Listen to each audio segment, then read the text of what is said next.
Olá, boa noite. Então, estamos aí esperando o professor Emerson Carvalho para a gente dar continuidade ao nosso projeto Ponto em Comum, hoje entre História e Matemática, né?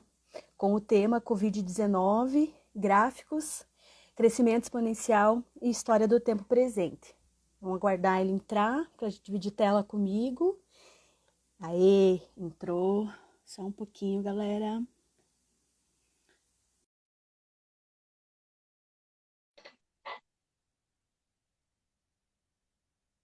Mais um momentinho. Já divide tela comigo. Boa noite, Emerson. Tudo bem? Tudo bem? Tudo na paz? Tudo. Tudo na paz. Estava dando boa noite. Nós temos a Thalita. Opa, entrou mais uma, a Mari. À medida que a gente vai conversando, vão entrando alguns alunos, ex-alunos, seguidores nossos, seguidores meus, seguidores seus, né?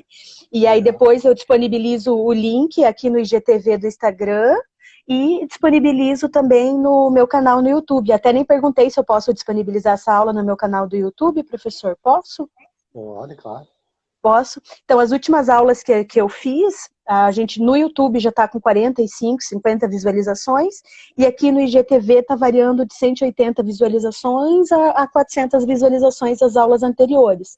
Então, tem o povo que entra ao vivo, mas tem muita gente que vê depois, né? Aí eu estava Legal. falando sobre o projeto Ponto em Comum, que é um projeto que eu e outros professores do Baldo pensamos para trazer essa intersecção entre as disciplinas, né? Porque geralmente quando a gente está na escola, a gente pensa as disciplinas como caixinhas, né, de conhecimento separado, mas como várias disciplinas, elas se cruzam. E às vezes, né, até recebi um comentário essa semana, ele falou assim, nossa, você conseguiu cruzar a história com matemática? Eu lembro que quando eu fiz a minha monografia, eu me bati um monte, né, na faculdade de História, porque eu não conseguia fazer análise de porcentagem. Não dei risada de mim, tá, professor? Mas, enfim, daí precisei de ajuda, porque precisei que fosse feita uma revisão dos dados, que eu trabalhei com a questão da imigração portuguesa. Então, como esses conhecimentos, eles são importantes nas diversas áreas, né? Vou me apresentar, então, talvez tenha alguém que seja seu aluno, ex-aluno, seguidor seu, né? Eu sou a professora Gisele Passos, eu sou professora de História e professora do Baldo. E eu gostaria que você se apresentasse, professor. É. Meu nome é Emerson, eu sou professor do EJA à noite, eu sou formado em matemática e sou formado em sistema de informação também, e já dava aula de robótica antes de entrar nesse isolamento agora também. Então tenho um pouco aí de experiência em todos os segmentos, né? Tecnologia, informática, matemática, é comigo mesmo. Ai, que bom. E que bom que você aceitou o convite. Já agradeci várias vezes. Deixa eu aumentar o volume aqui, né? Só um pouquinho. E agradeço novamente agora no vídeo, né, por você aceitar o convite de dividir um pouco do seu conhecimento com a gente de um tema importantíssimo, né? Covid-19, gráficos, crescimento exponencial. A gente vai conversar de outras situações também, né, que trazem números para a questão da crise que a gente está vivendo, da pandemia que a gente está vivendo. Antes, porém, da gente falar um pouquinho dos números da pandemia, a gente vai discutir um pouco sobre a questão do tempo presente, da história do tempo presente, né?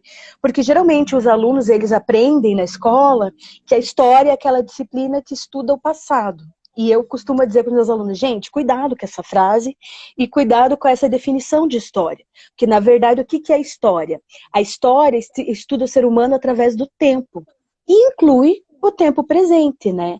É claro que a gente tem, dentro da academia, tem várias discussões sobre a história do tempo presente, né? Tanto que um historiador famosíssimo na nossa área, que é o Thompson, ele afirmou que ao historiador cabia trabalhar o passado. O presente seria pertinente ao estudo da sociologia. Então, muitos historiadores costumam dizer que é necessário haver um distanciamento de tempo, né, para que se tenha verdadeiramente uma análise crítica dos acontecimentos.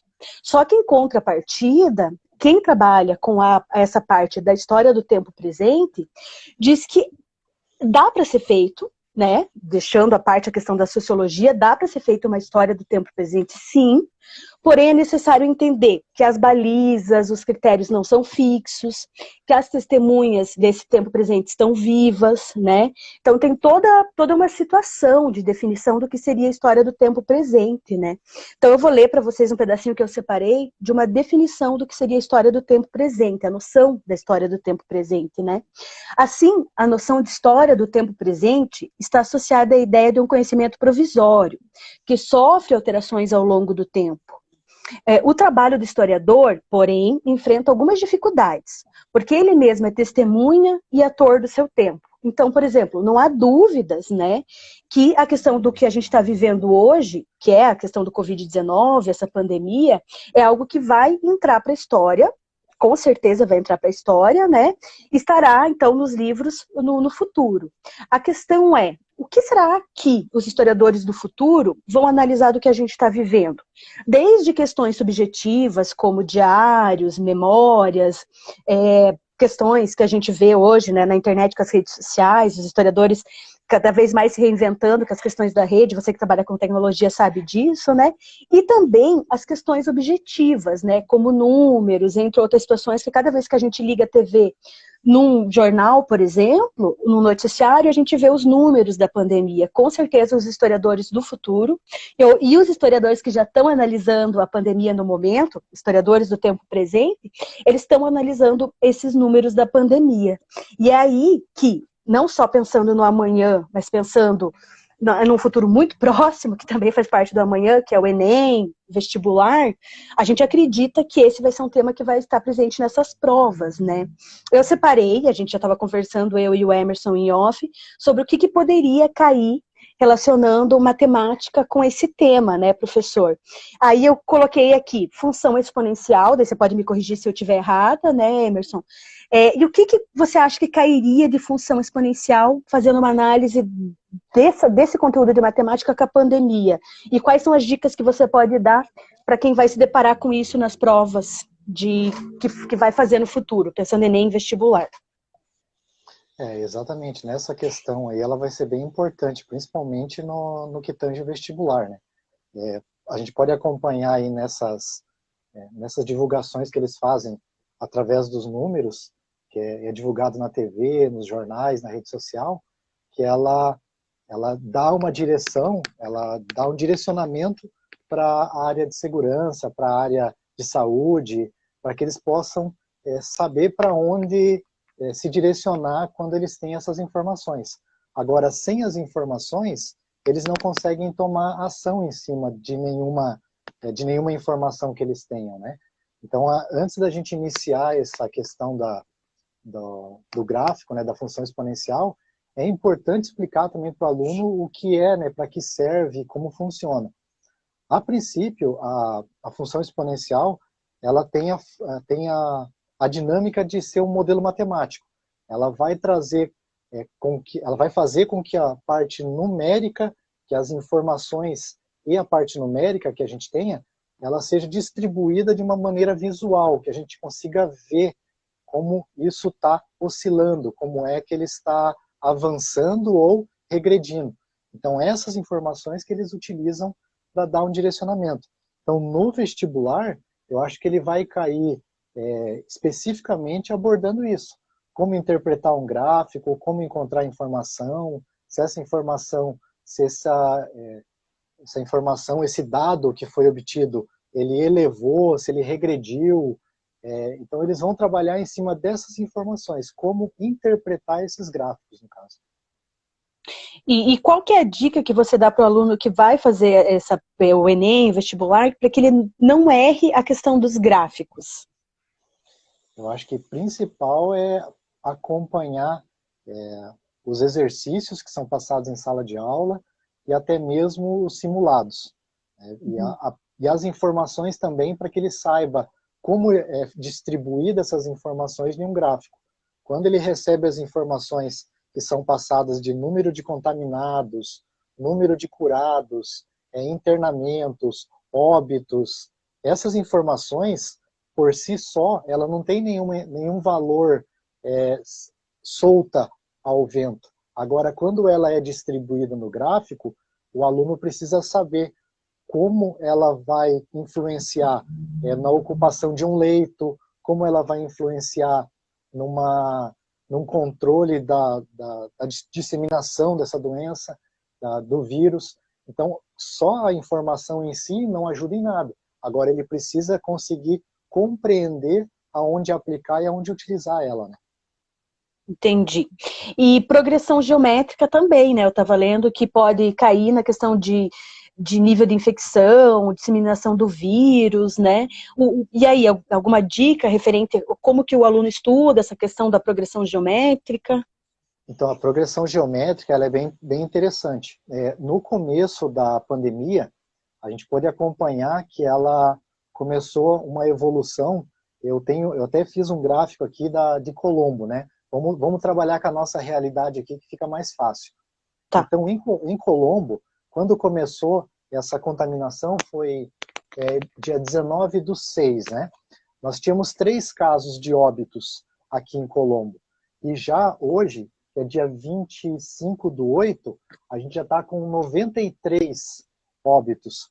Então, se a gente for fazer uma progressão geométrica do começo da contaminação para agora, a gente consegue identificar que ela foi progredindo de 3 em 3 óbitos, nesses quase 2 meses. Então, a progressão geométrica, ela pega essa razão, essa informação, e ela vai se multiplicando com o termo anterior.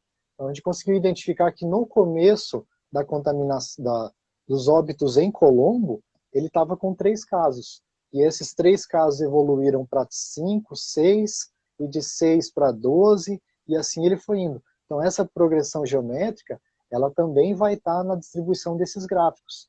Quando o aluno visualizar um gráfico falando sobre a função exponencial, a informação que ele tem embaixo, seja da evolução do Covid, por exemplo, a gente consegue identificar que ela foi evoluindo de uma maneira que a gente consegue identificar a razão pela qual ela foi evoluindo. No caso de Colombo, foi de 3 em 3 casos que ela foi evoluindo até a presente data, né?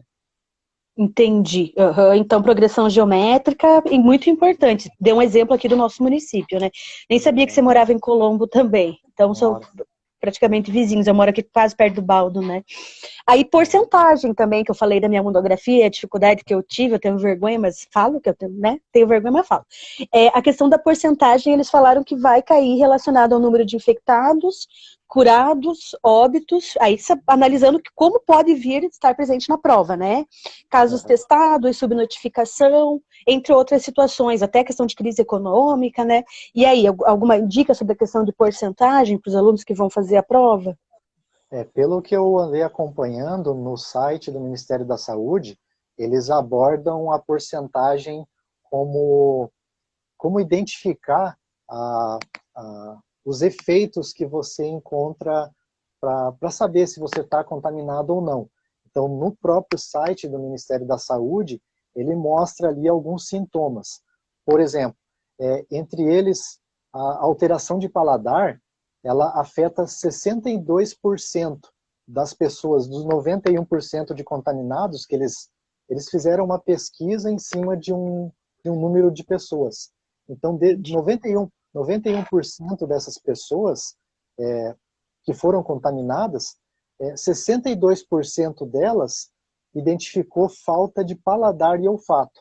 Então, a gente já identifica que a maioria da porcentagem é falta de paladar e olfato. E essa informação está no site do Ministério da Saúde. E já por segundo, vem dor de cabeça.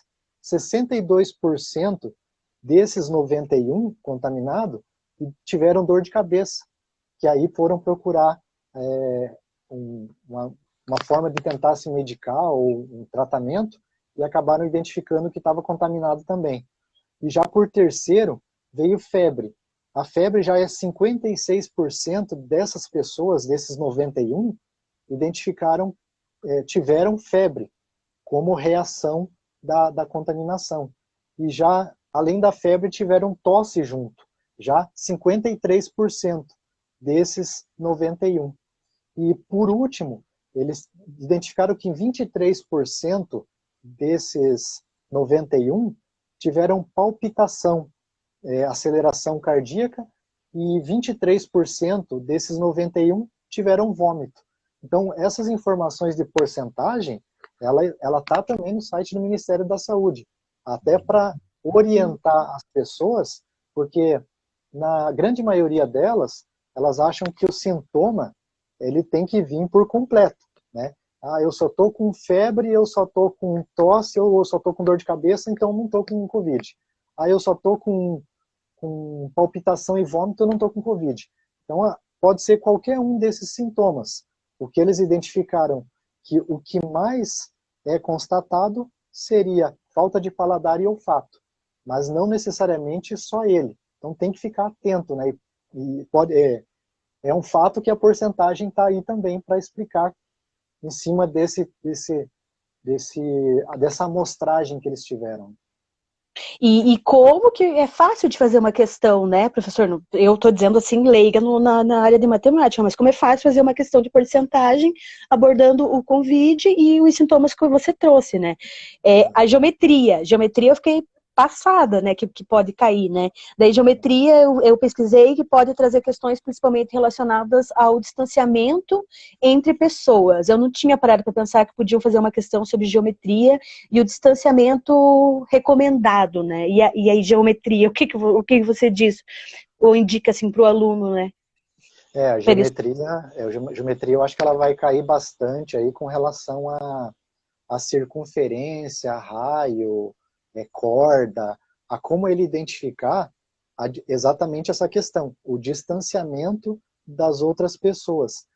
Tem pesquisas que abordam a geometria nesses casos de Covid, que ela identifica que somente a respiração e a fala, quando a pessoa está respirando e falando, ela está transmitindo o Covid, ela está exalando as gotículas contaminadas dentro de um raio de 1,50 m.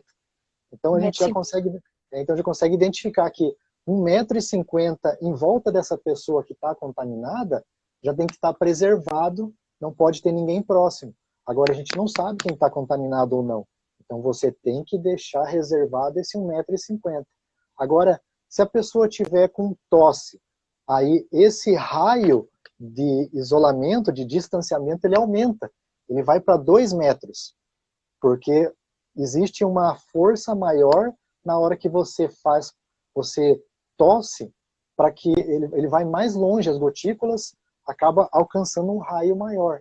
E já se a pessoa espirrar, aí esse raio aumenta mais ainda.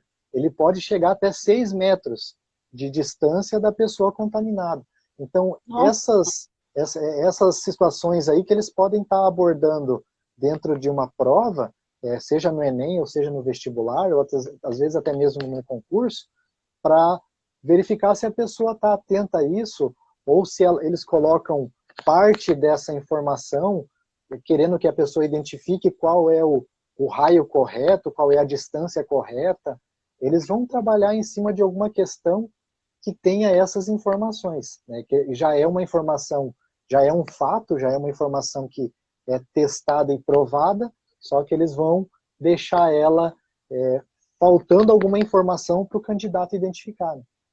Entendi, Eu vi uma reportagem falando sobre alguns lugares que reabriram os parques, né, e como eles estavam fazendo as circunferências na grama para as pessoas, pode ficar, se for da mesma família, dentro dessa circunferência. De você falando, eu lembrei, né, e como também é uma questão fácil de fazer algo fácil de fazer uma questão, né. E aí, por último, que eu separei, que eu acho extremamente difícil para mim, assim, é probabilidade e estatística. Meu Deus do céu, né? Eu saio correndo 3 dias. É brincadeira, professor. Para vocês é muito mais fácil e tem muitos alunos meus que têm uma facilidade incrível com probabilidade e estatística. Às vezes eu estou falando alguma coisa, eu percebo, né? Quando vai explicar algum conteúdo em sala. E aí tem inúmeras possibilidades de análises. Mas o site que eu fiz a pesquisei até em 3 sites, colocou que probabilidade estatística pode cair. Mas será como que vai cair? E qual a tua dica, né? Então, já a probabilidade, ela vai ficar um pouco mais complicado, porque... eu pensei. A princípio, assim, o aluno vai ter que saber como identificar na questão o que é o evento que ele vai utilizar para calcular e o que é a amostra, qual que é a informação que ele vai querer daquele evento. Então, como a gente está falando do Covid, é difícil a gente saber qual é a situação que vai ser calculada. A probabilidade do quê, digamos assim, né? A gente precisa saber a probabilidade do quê? A probabilidade de ser contaminado, a probabilidade de esquecer de passar álcool na mão, a probabilidade de você estar num ambiente com mais pessoas e uma delas está contaminada. Então, essas informações que o aluno vai ter que ficar atento, porque no contexto, aí já vem uma interpretação de texto, ele vai ter que capturar essas informações, sabendo o que é o evento, no caso, o que é que a pergunta, o que é que a questão está querendo, e o que é o espaço amostral, né? O que é o resultado desse evento. Então, por isso que eu falei, é complicado falar de probabilidade sem saber qual probabilidade do que, né? Na questão, eles vão trazer alguma informação que vai ajudar bastante, se essa probabilidade é em cima de um evento, de um hospital, hoje tem várias formas de probabilidade. Agora, essa informação eles vão passar, com certeza. E estatística, professor? O que você pensa? A estatística, ela vai estar em cima, ela vai estar usando o conceito de probabilidade. Porque eles vão pegar essas informações, principalmente essas de gráfico também, vão pegar essas informações que foram fornecidas de número de contaminados, subnotificação, que a gente tinha comentado antes também, principalmente esses casos onde tem a notificação e a subnotificação. Eles podem pegar a estatística do que é subnotificação e o que não é subnotificação, o que realmente é uma informação verdadeira, o que é uma informação que ainda não tem validade, e vão usar isso em cima da estatística, usando da estatística para identificar essa amostra de número de contaminados, se a contaminação foi completa ou não, né? Numa população, por exemplo, você pode pegar uma população em Colombo, por exemplo, hoje está com 243 mil habitantes em Colombo, né? E desses 243 mil habitantes, a última atualização estava com 2.442 casos confirmados, né? Então, essas informações que são importantes, às vezes até interessante, a gente voltando já na função exponencial. Quando vê a informação de número de contaminados e número de óbitos, o pessoal não consegue assimilar por que eles utilizam, por que essas informações, tanto estatística e tanto da função exponencial, para dar um direcionamento. Por exemplo, se a gente tem um número de hospital limitado, esse número de pessoas contaminadas não vai ter uma quantidade de leitos suficiente para esse número de contaminados, né? Tem até uma informação importante aqui, ó. Hoje, em Curitiba, no Paraná, a gente está com 3.010 casos de mortes, né? Casos confirmados tem 119 mil. Se esses casos confirmados precisam de um leito, precisam de um cuidado médico, e que na grande maioria precisa, tem que ter esse controle desse isolamento para não superlotar esses hospitais. Porque a gente pensa que fiquei doente, a pessoa está contaminada ou precisa de um hospital, ela vai buscar o hospital e vai recorrer a ele. Agora, aí que é o problema. Vai ter aonde acomodar essa pessoa se hoje o número de contaminados está aumentando? Então, aí que eles acompanham o gráfico. Se a exponencial está subindo e o número de leitos está diminuindo, a conta não bate, né? A conta não fecha. Por isso que eles fazem o tal do achatamento da curva, que eles têm que diminuir o número de pessoas contaminadas para que possa ter leito suficiente para atender essas pessoas contaminadas. A gente tem que perder essa visão de que somente os óbitos, quando a gente vê isso é um fato, quando a gente vê a lista na TV, na mídia ou nas redes sociais, o primeiro olhar é para os óbitos. Sempre. E a gente não tem que focar nos óbitos, a gente tem que ver o número de contaminados. Esses números de contaminados são as pessoas que estão aos cuidados dos médicos, então, e de um hospital e de um leito. Se esse número de contaminados aumenta demais, os hospitais eles não vão suprir esse número de atendimento. Então, é esse que é importante. A gente tem a função exponencial para controlar, a gente tem a estatística para poder dividir de maneira adequada o atendimento para essas pessoas e a distribuição do atendimento para essas pessoas, até como a professora mesmo falou, mora em Colombo. Se a gente precisar de um atendimento médico que necessite de um internamento ou de um leito, a gente não tem em Colombo, a gente recorre em Curitiba. Né? Seja Exatamente. particular, ou seja, se for particular ou privado, vai recorrer em Curitiba. Só que particular ou privado ele é limitado também. Não é porque é particular que eu tenho um leito que é meu, exclusivamente meu. Não, ele vai estar lá disponível para as pessoas que precisam. Só que vai chegar um ponto que ele vai superlotar. Então é esse controle que a função exponencial tenta fazer, junto com a estatística e a probabilidade de evitar que essa superlotação aconteça, entendeu? Entendi. E como a matemática ajuda, né, nesse controle e no alerta. Se a gente liga o noticiário, né, e a pessoa entende a informação que ela está vendo, é simples, né? Se aumentar os infectados, mais pessoas vão precisar de leitos, quanto por cento desses leitos estão vazios, né? Enfim, é toda uma situação, né? Professor, nossa, você arrasou agora, porque é bem isso mesmo, você juntou todos os conhecimentos, né? Qual é a dica que você dá para o aluno que está estudando em casa, esses conhecimentos matemáticos, para fazer o Enem, o vestibular? Eu, da mesma maneira que eu estou estudando para concurso, eu acho que a gente precisa fazer um controle de horário. Você precisa ter um horário específico para estudar, você precisa fazer muitos exercícios e muitas atividades.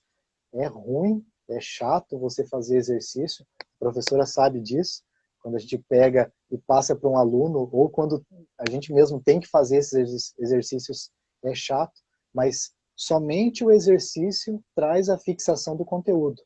Quando você faz um exercício e consegue assimilar ele com o que você estudou, esse conteúdo vai ser memorizado, né? E você vai conseguir fixar essa ideia. Então, dividir o horário para estudar, se sentiu cansado em uma disciplina, principalmente para um Enem ou para um vestibular, onde são várias disciplinas diferentes, é certo que o aluno vai se sentir cansado em uma disciplina. Se sentiu cansado em uma disciplina, pare, deixe ela do lado um pouquinho e pegue uma outra disciplina que você se sente mais agradável para você poder estudar, até para que você retome depois com mais energia para essa outra disciplina que sente um pouco mais de dificuldade ou que sente um pouco de cansaço. Mas não parar, né? Tem que estudar. Aproveitar hoje quem tem a possibilidade de acessar a internet, porque hoje a gente sabe que a realidade não é igual para todo mundo, mas quem tem acesso à internet, buscar canais que são instrutivos, principalmente professores conceituados no YouTube. A gente tem o professor de matemática, no caso, o professor Ferreto, tem Matemática Rio, tem vários canais que são bem importantes, que o aluno, se concentrando em assistir a aula e fazer os exercícios, não tenho dúvida, vai ajudar muito ele nessa fase de vestibular, que é uma fase caótica, né? Você assimilar todas as matérias, todas as disciplinas, fora o nervosismo da hora da prova. Né? Ah, com certeza, né? Que eles têm que passar por isso, às vezes são tão jovens, eu tenho dó, né? Você repete os dois canais que você falou no YouTube para ajudar eles a estudarem matemática? Tem Matemática Rio, que é um Uhum. canal só de matemática, e de Professor Ferreto, também Professor é um Ferreira. outro canal só de matemática. São dois professores, cada professor tem a sua didática, então não adianta dizer que é o melhor professor que tem, porque pode ser que agrade um ou não agrade outro, mas é bem interessante. Ajuda Ah, bastante. adorei, viu? Muito obrigada. Vou agradecer novamente você aceitar o convite que eu fiz. Tá. E aí, para quem não conseguiu assistir, vai estar disponível no IGTV. Depois eu coloco o link também do YouTube nas redes sociais. Muito obrigada, professor. Se quiser fazer mais algum último apontamento. Nada, eu gostaria de agradecer ali pela oportunidade. Até o diretor, né, do Baldo me indicou lá o Vanderlei, super gente boa. Gostaria muito de agradecer ele também. E sempre que for possível fazer essa integração das disciplinas, eu achei essencial, assim, nossa, é maravilhoso fazer essa integração das disciplinas. Na última aula que teve de História e Física, eu comecei a assistir ela só para ver como que era a dinâmica, acabei assistindo a aula inteira, porque Ah, foi muito interessante o tema, que a gente nunca imagina que a história vai estar junto com a física, a história vai estar junto com a matemática, ou não só a história, como a matemática mesmo, nessa matéria nesse tema que a gente falou hoje, de função exponencial, ela está na física, ela está na biologia, ela está na química, ela está na geografia, e de infinitas outras formas a gente pode utilizar ela e identificar ela, até mesmo para essa situação que a gente está vivendo hoje do desmatamento. Eles conseguem controlar isso, áreas que têm maior incidência de queimada, áreas que têm menor incidência de queimada, usando a função exponencial, que ajuda, dá um direcionamento para a equipe que está lá trabalhando, dá um direcionamento para a equipe que quer investir numa forma de cuidar, de preservar isso daí. Então, se a gente abre esse leque, você vê que não para só no Covid, né? Ele vai para vários segmentos, ele ajuda de várias formas. Né? desmatamento, que é um tema também bem Também, atual, né? Que a gente liga os noticiários e a gente vê o tempo inteiro. Algo que sempre foi problemático no Brasil e nos últimos tempos também, né? Ai, sabe? muito obrigada e muito agradecida mesmo. E adorei a tua explicação e o modo como você explica fica mais fácil o entendimento, né? Valeu, Maravilha. professor. Boa noite. Pode contar comigo. Tchau, tchau.